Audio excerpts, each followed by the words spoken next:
What's up everybody, I'm Seth Fowler and today I'm reviewing the brand new Adidas Yeezy Boost 700 Wave Runner.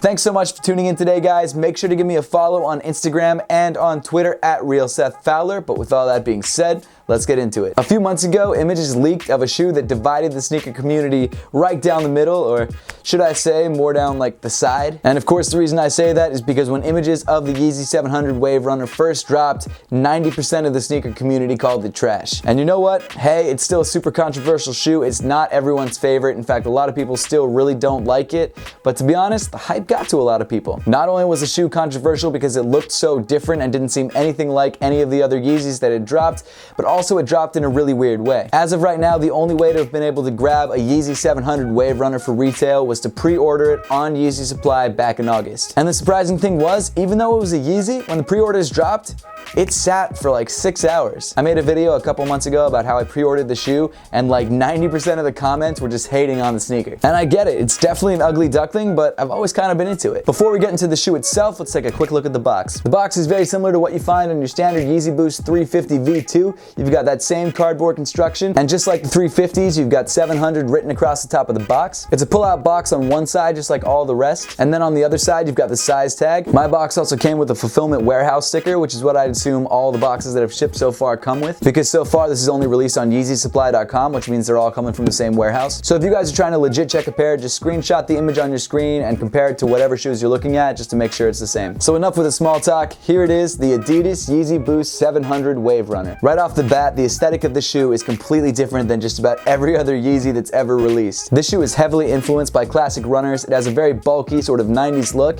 and honestly, I really dig it. Granted, it's not the most beautiful shoe in the world, but it's so unique that I can't take my eyes off of it. Starting off with the upper of the shoe, the foremost toe panel is made up of this gray suede. This light gray color can be seen throughout the shoe. It sort of balances out all the craziness going on around it. Moving back on the sneaker, you've got these black suede side panels sort of outlining the different mesh areas of the sneaker. And then across the toe, you've got these mesh panels. On the sides, you've got this sort of forest green mesh, and then in the middle, this darker blue mesh. The mesh is backed by a foam underneath, so it's not really that breathable, but it does make it more comfortable than if it was just plain mesh. I don't really know where to go next on this shoe. There's just so much going on. Moving up the shoe, you've got this silver 3M tab holding the laces in place. You've also got these really light yellow and green laces that almost look like they glow in the dark. These laces are also the only time you see this color on the shoe, and that's also true for other parts of the sneaker, like this blue mesh section. However, it's such a bright pop color, it's sort of a weird choice. That being said, I personally like it because I think it gives the shoe character, and like I said before, this is definitely an ugly duckling of a shoe, but because it's so different and it's so bulky and it's so just out there that I just can't stop looking at it. Underneath the laces, you've got your light gray mesh tongue, which is relatively padded and doesn't have any sort of branding on it whatsoever. Continuing back on the shoe, you've got this light gray panel of tumbled leather. This is actually the only tumbled leather on the shoe, and it's actually pretty soft. Moving down to the midfoot panel is what looks like just a plain gray mesh, but actually underneath the mesh, there are these 3 stripes in 3M, so the only way to see them is actually to hit them with a flash or catch them just in the right light. It's a little weird to me that Adidas hid their branding like that. You could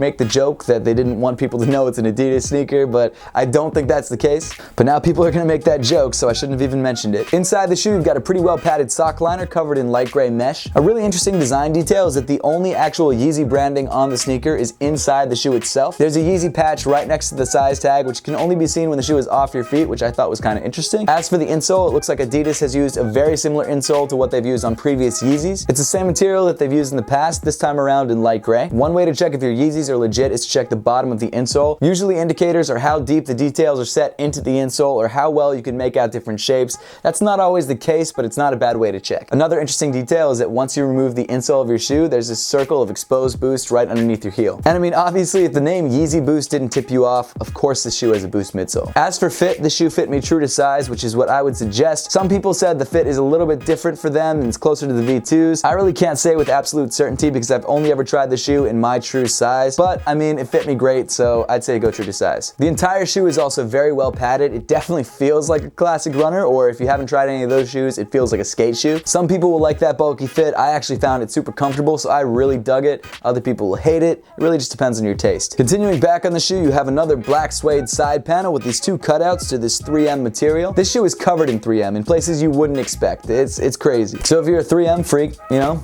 not a bad option. Or if you're actually a runner and you run at night, that makes sense too. Around the ankle collar of the shoe, you have this loose gray mesh. And then moving around to the back of the shoe, the heel counter once again is covered in light gray suede, this time with perforations that show through to 3M material. Moving down the shoe, you get to this off-white or cream sculpted midsole. This is actually one of my favorite parts of the shoe, and that's because, again, it's so different. It's such a thick, chunky midsole and gives the shoe such an interesting, unique look. And one of my favorite parts about this is that it actually wraps up around your foot. So even though it looks pretty bulky, you're actually riding a lot lower than you'd expect, and you're right on top of that Boost midsole. On the front of the midsole, you've got this inset black ink blot pattern. I'm not sure exactly the significance behind it or why they made it that shape. Honestly, I have no idea. I do think it gives the shoe character. I might not have done it this exact way, but I really don't hate it. You've also got these really interesting ridges and speed lines that sort of wrap around the entire midsole. And then moving back on the midsole towards the heel, you get these two sort of out of left field orange spots. I have no idea why they're here. I have no idea why they're 3M, so even though they don't look like silver 3M, you can still hit them with a flash and they will still shine just like regular 3M. With that being said though, I really don't mind them, and just like the laces, I think they give the shoe that crazy, unique character. And honestly, without them, I don't think I'd like the shoe as much. Moving around to the back of the midsole, you have this black line running from one suede panel to the other. Again, an interesting touch and a nice way to make the heel of the shoe not look as chunky. Finally, moving around to the bottom of the sneaker, you've got this really organic looking traction pattern. Most of the outsole is covered in this black rubber with this herringbone traction pattern. It is surprisingly grippy, so it might actually not be a bad shoe for winter. On the heel of the shoe, you have one of the first visible instances of Adidas's branding. Again, why did they make that so hard to find? That's really interesting. Some of the midsole creeps underneath the black outsole and kind of gives the shoe another layer, which I really like. And then in each one of these little cutouts, you actually have windows to the Boost. The outsole of the shoe is actually another one of my favorite parts of this shoe. I think this design is really cool and really different. I also like that they expose some of the Boost just so you have an idea of what's going on in the midsole of the shoe. There is actually a decent amount of Boost in here, not as much as you'd find in the regular Yeezys or in the Ultra Boost, obviously,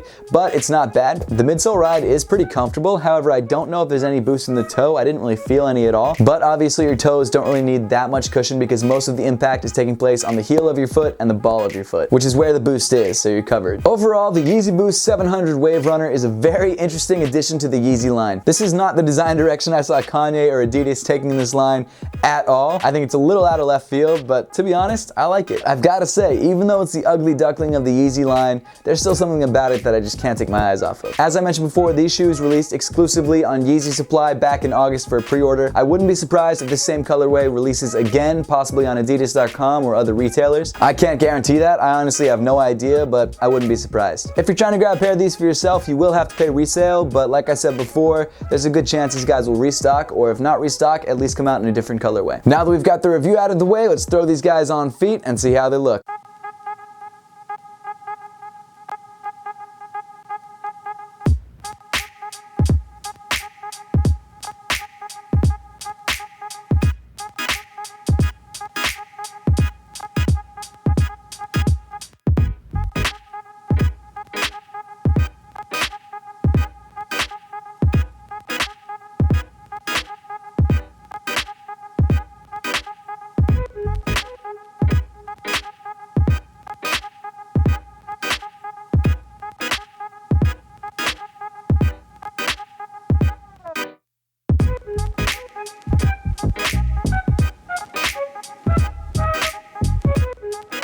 Make sure to leave a comment in the comment section down below letting me know what you think about the controversial Yeezy 700 Wave Runner and whether you'd like to grab a pair for yourself. And as always guys, thank you so much for watching. Please make sure to give this video a big thumbs up if you liked it. Subscribe to me, Seth Fowler, if you want to see more content just like this, and follow me in all other forms of social media. The links will be in the description below.